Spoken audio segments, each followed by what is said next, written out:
গোবিন্দ কৃপা করো আকর্ষণ ভক্ত মনোবাসনা পূর্ণ করে তোমার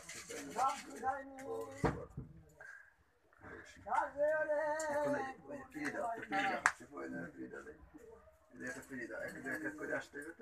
তো এটা ফিরে দাও হবে না ও দিদি একটু যাবো একটু গান গাইছে দাদা এদিকে বড় বাবা দিকে গাও বৌমা বাবাদের এই পাশে বসো ঘুরে বসে এভাবে ঠাকুরের দিকে ঘুরে বসো আর পিছনে আসবা আরো পিছনে আসবা সোজা